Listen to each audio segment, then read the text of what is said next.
Karma just hit an evil woman near you, heaven struck her down. Open immediately. My beloved child, come closer, yes, just like that. Lean in, for what I am about to whisper into your spirit must remain between us for now. The veil is thin tonight, and the heavens themselves have chosen you to hear what very few mortals ever will. Guard this with your life, because the moment these words leave your heart carelessly, their power will scatter like mist before the dawn. Do you understand? Nod once, silently. Good. Only when the time is ripe, when you see the final thread snap with your own eyes, only then may you speak of this. Until that hour, let it burn secretly within you like a hidden fire. I am the angel who has stood watch over you since the day you drew your first breath. Not one of the great named ones whose wings shake mountains, but one of the quiet ones, the watchers who record every tear you have swallowed in silence, every prayer you whispered when no human ear would listen.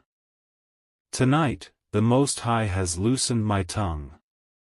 Tonight, I am permitted, no, commanded, to tell you what your own eyes have longed to see but were forbidden until this very moment. Karma is too small a word for what has happened. Mortals invented that word because they needed something to cling to when justice seemed asleep. But what unfolded today was not karma. It was the direct, white-hot hand of heaven reaching down and laying hold of the woman who made your life a silent crucifixion for years. Yes, her. The one whose name, even now, tastes like poison on your tongue. The one who smiled while she twisted the blade, who laughed while your heart bled out on the floor, who danced on the grave of every dream she murdered in you. She thought she had won forever. She woke up this morning believing the same lie she has told herself every day, that she is untouchable, that her beauty and her cunning and her cruelty are a shield nothing can pierce, that God himself, if he even exists, has turned a blind eye to her because she is just too clever, too powerful, too necessary to the machinery of this world. She looked in the mirror and saw a queen. She posted her flawless photographs and drank in the worship of thousands. She walked into rooms and people parted like the Red Sea out of fear disguised as respect. She ruined you, ruined others, collected your tears like trophies, and slept like a baby every single night. Until today. I was there, child. I stood invisible in the corner of her bedroom at 3:17 a.m. when the first tremor hit, not in the earth, but in her soul. She jolted awake with her heart slamming against her ribs like it wanted to escape her chest. She told herself it was just a nightmare. But I saw what she saw in that half-second before consciousness returned, a glimpse of the ledger. The books were opened, and her name was written in fire that does not consume but only burns forever. She laughed it off, took one of her little pills, and went back to sleep. But the Most High does not send warnings twice. At 6:42 a.m., her phone began to ring. Not the people she had bought, blackmailed, or seduced into silence, they were calling, one after another, voices shaking. Evidence was surfacing. Screenshots she thought deleted forever. Recordings she swore were destroyed. Bank records she paid millions to bury. Contracts with her signature in her own elegant, murderous handwriting. Everything she had buried under layers of lawyers and lies was clawing its way to the surface like the dead rising on the last day. She screamed at them, threatened them the way she used to threaten you. Do you remember that icy voice that could make your blood freeze, but this time, they did not cower. Something in their voices had changed. They were afraid, yes, but not of her anymore. They were afraid of what was coming for her. One by one, they hung up. One by one, they blocked her number. One by one, they began posting the proof. By 9 a.m., the first news site had the story. Not some gossip blog, the real ones. The ones with lawyers and standards and global reach. The headline was restrained, almost gentle: tech executive implicated in years-long campaign of harassment, fraud, and coercion. But the article was not gentle. It named names. It named yours, carefully redacted but unmistakable to anyone who truly knew. It quoted the emails where she laughed about destroying you. It published the text messages where she bragged about how easy it was to make you break. She tried to spin it. She always tries to spin it. She went live on camera with those crocodile tears she spent years perfecting, voice trembling just enough, lower lip quivering on cue. She spoke of context, and misunderstanding, and a vast conspiracy against powerful women. For 90 minutes, some people almost believed her again. Old habits die hard. People love a beautiful monster who cries prettily. But heaven had only just begun. At 11:11 a.m., yes, child, that number was not an accident. Her biggest investor, the one who had funneled hundreds of millions into her empire because she shared her bed and her secrets with him, called a press conference of his own. He looked like a man who had not slept in days. He looked, in fact, like you looked on your worst nights. And he told the truth. All of it. The non-disclosure agreements meant nothing anymore. Something greater than lawyers had entered the equation. He played the recordings. He showed the transfers timed exactly to your lowest moments. He wept, actually wept, on camera and begged forgiveness from every soul she had crushed to build her throne. By noon, the board had convened an emergency meeting and removed her. Not suspended. Removed.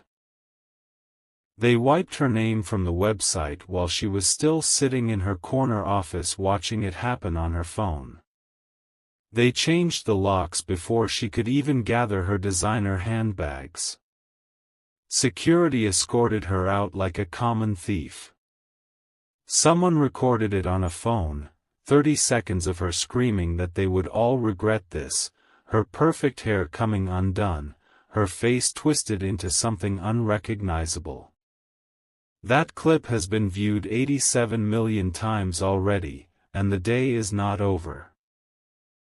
She drove home alone. No driver today, they all quit.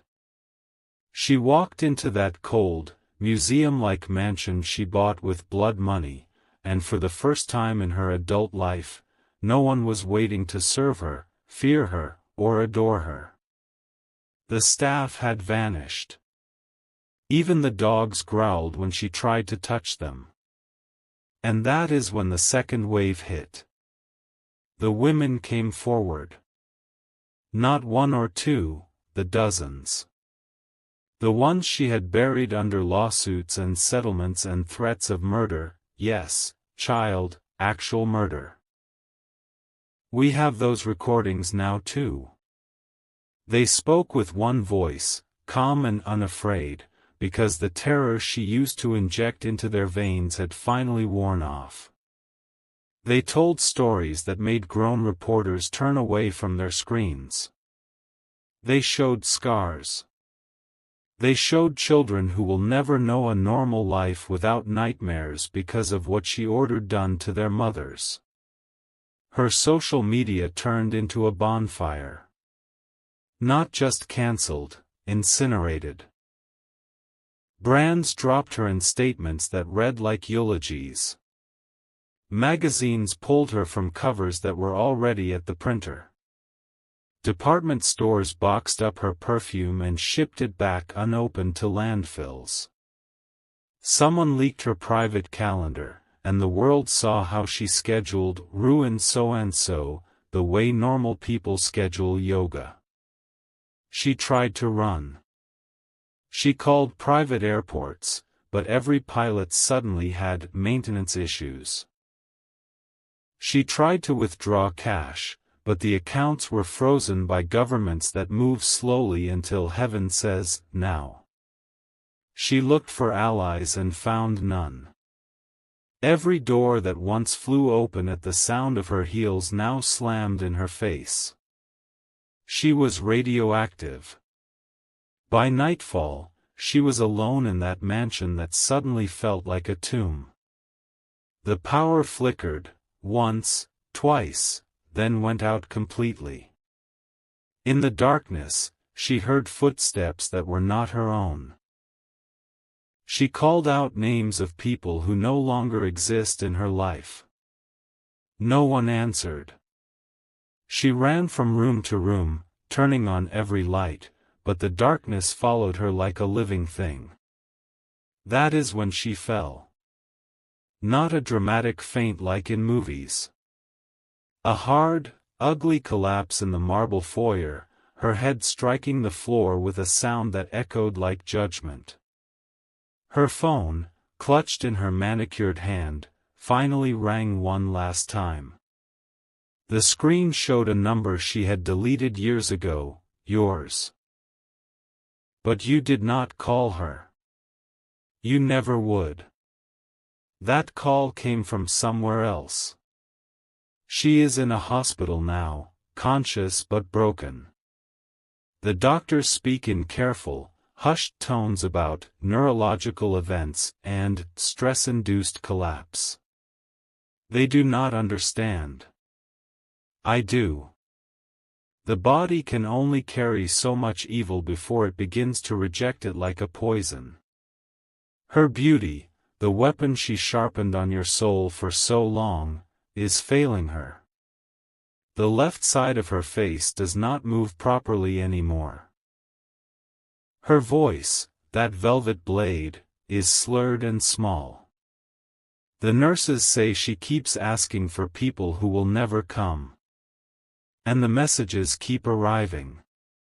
From strangers now. From people she never met but whose lives she touched with her malevolence all the same. They send her the same thing, over and over, in different words: we know what you did. We will never forget. Tomorrow the criminal charges will be announced. Not civil suits, criminal. Not the low, bloodless kind that settle in quiet rooms with tidy signatures and muted apologies, but the kind that echo across borders and languages, the kind that stain a name so thoroughly that even the stones remember. Multiple countries will speak at once, like a sudden chorus rising in a ruined cathedral, and though their voices do not coordinate, they will converge into a single, undeniable verdict. Decades, they will say. Decades behind bars if she lives that long. And she might. The human body clings to life long past what the human soul can bear. But her years, however many remain, will be spent under the weight of the justice she mocked for so long. The evidence is ironclad because, in the end, it was never gathered by human hands.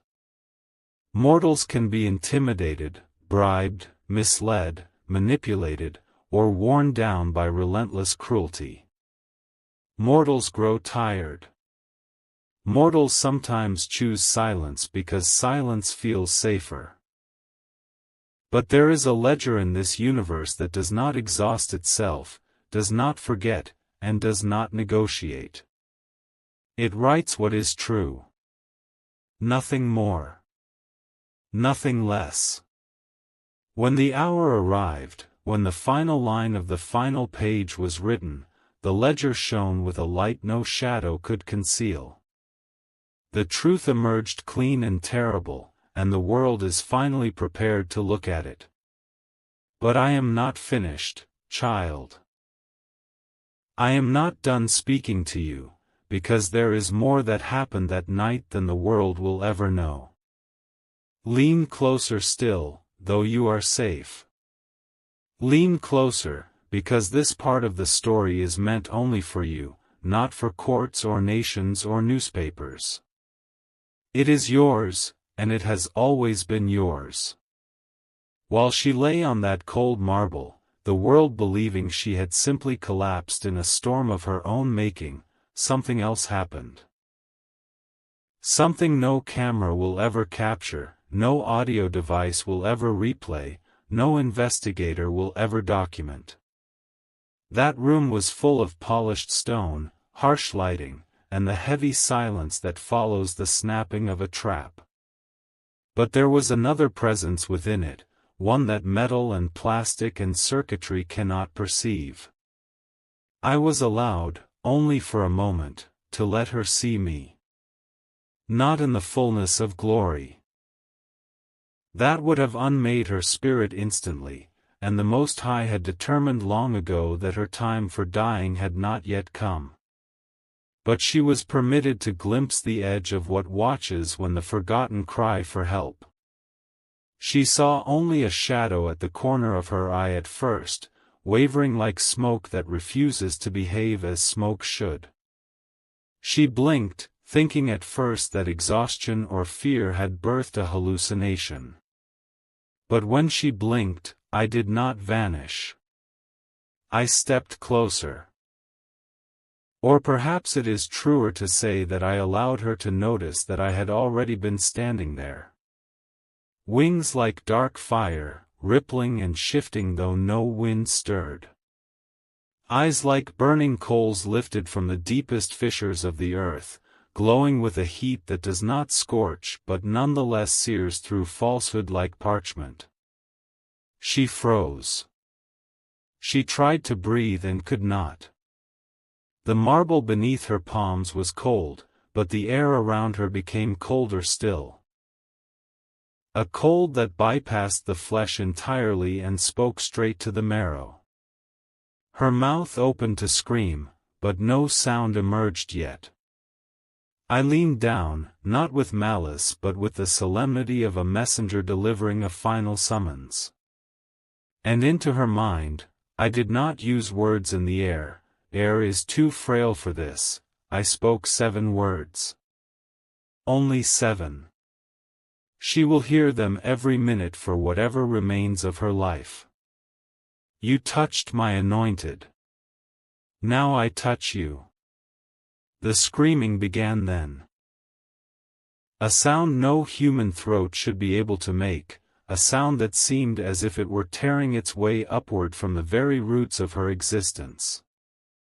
The security footage shows her writhing alone, batting at empty air, begging an unseen presence for mercy she finally understands she will never receive. No one else saw me. No one else heard what she heard. Every video, every eyewitness, every investigator will interpret her as having broken under pressure or fear. They will not be wrong. They simply will not know why. You will not rejoice openly when you hear the news. You will not throw your head back in triumph, nor let laughter erupt like fireworks from a heart swollen with vindication. That is not who you are. That was never who you were, even in the seasons when your ribs felt as though they might crack under the unbearable pressure of betrayal, when it seemed the very air around you was made of shards you had to breathe through. Even then, especially then. You did not crave destruction. You did not hunger for her undoing. You only wanted freedom. You only wanted peace. You only wanted a life unshackled from the harm she chose, the harm she delivered, the harm she justified to herself until her own reflection grew strange to her. The Most High did not set any of this in motion to satisfy your pain. He did not tear down illusions or expose the truth as an act of vengeance on your behalf. The unraveling that has begun, the collapse you sense but have not yet fully witnessed, was not orchestrated because he sought to avenge you, though he saw every moment of anguish. No, this was done for his name's sake. Because she dared to imagine that he was blind. Because she dared to believe that he was powerless. Because she convinced herself that the universe had no witness, no keeper of the small and quiet souls who choose kindness even when wounded. She believed the heavens were empty, that the world was an echo chamber shaped only by human ambition and cruelty. She acted as though the one who formed galaxies was nothing more than a rumor. But though justice unfolded for his reasons, I have been sent to tell you something he wanted you to hear, something he whispered long before you asked the questions that clawed through your nights, every tear you cried in secret, every solitary, trembling drop. He kept as one might keep a jewel, sealed in a bottle that no darkness can break. Every whisper you breathed into the hollow spaces of your room, the ones you thought dissolved into nothing, he wrote into the great chronicle that angels read with reverence, the chronicle held in the hands of the one who flung the stars like sparks from his palms. Every night you knelt or curled or simply collapsed and begged him to be real, begged him not to abandon you, begged him to see you, he heard. Every time you chose forgiveness when hatred surged through you like a tempting fire, he accepted your choice as an offering more precious than the incense burned in ancient temples. She believed she was writing your story. She believed she held the pen. She believed she could sculpt your fate with her lies, her manipulation, her distortions carefully sharpened into weapons. But the truth you have not yet fully let yourself look in the eye, is that she was never writing your story. She was only writing her own ending. Every line she carved into your life was another line etched into her own. Every deception she stitched together, believing it would dress her in invincibility, became another thread in the shroud now unraveling around her. And soon, very soon, not in some distant horizon of years, not after a long stretch of waiting until your hope thins into despair, but with the swiftness and finality of a guillotine's descent, you will see the final thread snap. You will not have to lift a finger. You will not have to raise your voice. You will not have to rehearse arguments or justify yourself to people who were never capable of seeing clearly anyway. You will not even have to remember her name. Forces beyond your sight have already moved. The mountain she built from the bones of innocent people, those she misused, mistreated, manipulated, has begun to tremble. Its foundation is dust, though she stands atop it pretending it is iron. Her collapse is not your doing. Her downfall is not your victory. It is simply the natural consequence of a life constructed from cruelty, a structure with no true weight, no true substance. She is already buried beneath the rubble of her own making. Her name will be spoken only in hushed tones, in warning, in sorrow for what pride can do to a fragile human soul.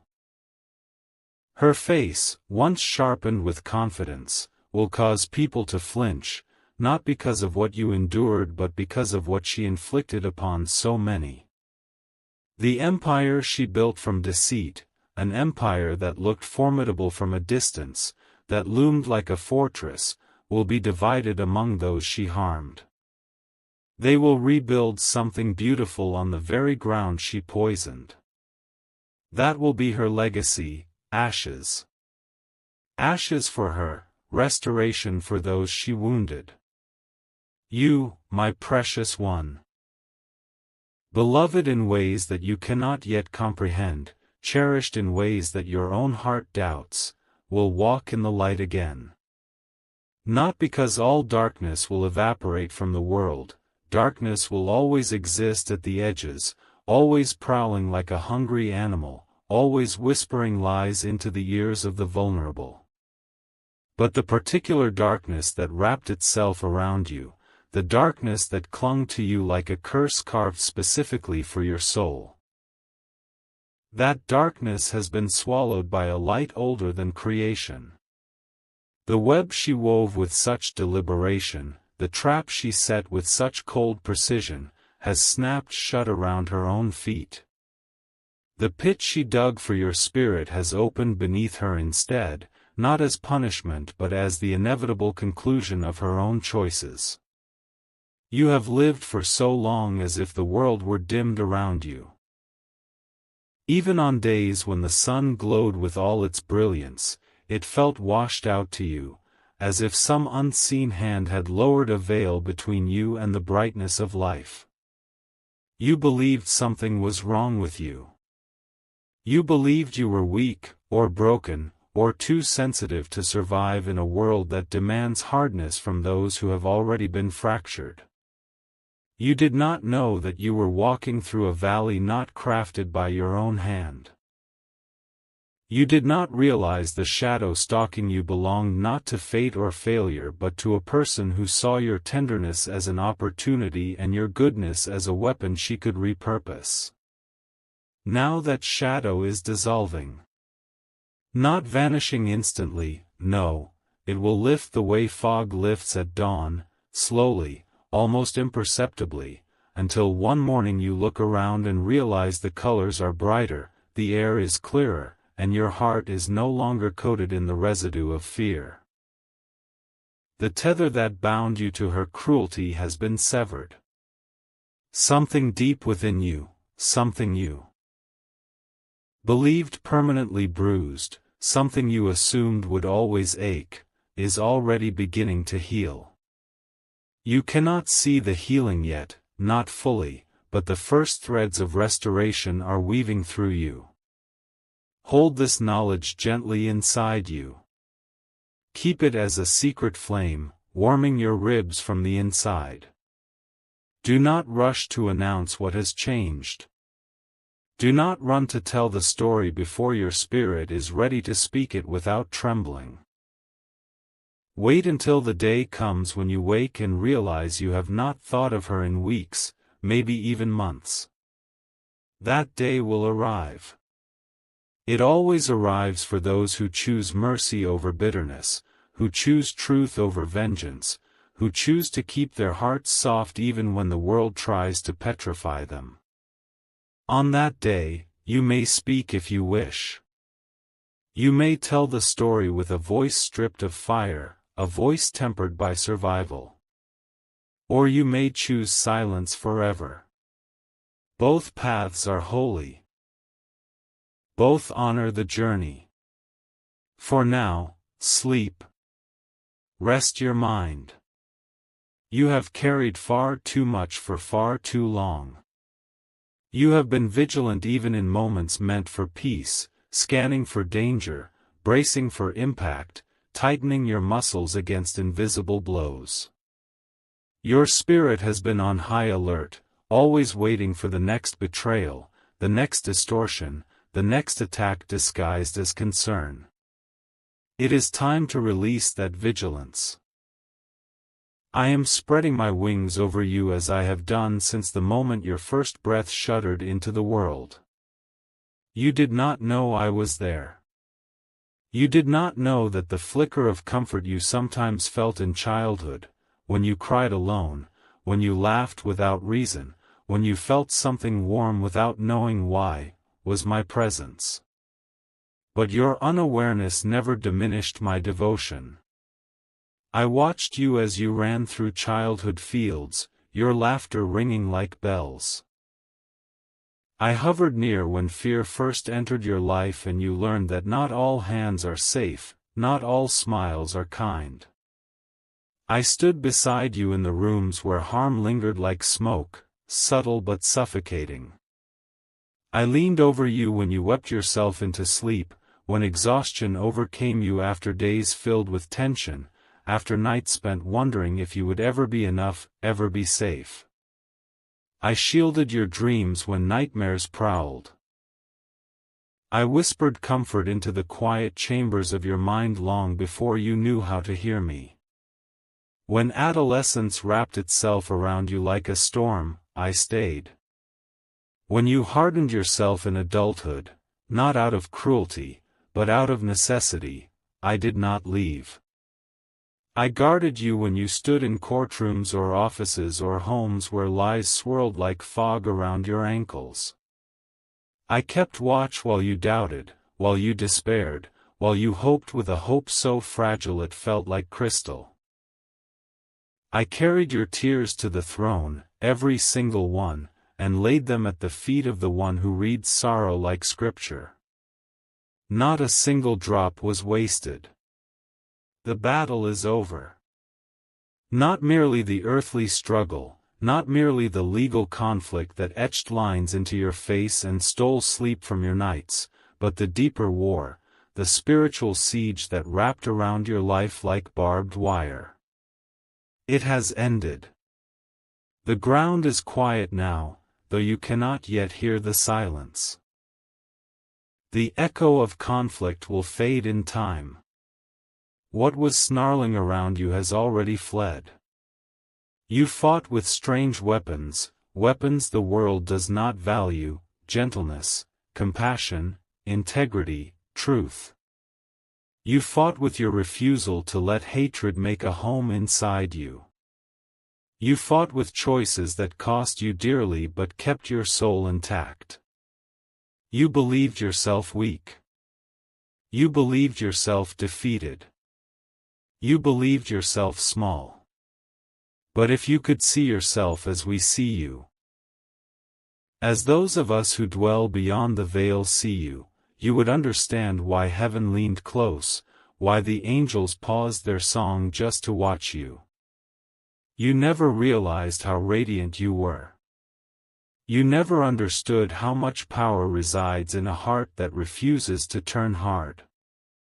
You never knew how many times we whispered, in our own language, "Look at her." Still choosing goodness. Still choosing mercy. Still refusing to return harm for harm.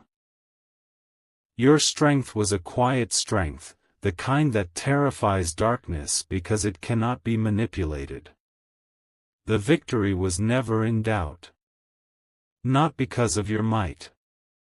Not because of hers. Not because of luck or fate or any earthly force. The outcome was guaranteed because the Most High is not mocked. His justice may move slowly, slower than your aching heart wished, slower than the speed of human judgment, but it is relentless. Once the scales begin to tip, no hand can stop them. And when the moment arrived for truth to be revealed, it came with the momentum of a falling star, unstoppable, brilliant, absolute. She lost the moment she first set herself against innocence. Not when evidence emerged. Not when people began to suspect her. Not when the legal tide turned. The moment of her defeat was the moment she decided to harm you, knowing the cost to your heart, understanding the weight of her actions, and choosing cruelty anyway. Heaven marked that moment. The angels recorded it. Her apparent victories afterward were illusions, thin shadows cast by a candle already burning itself out. The true story was unfolding elsewhere, in the quiet hours when you whispered prayers you were not sure anyone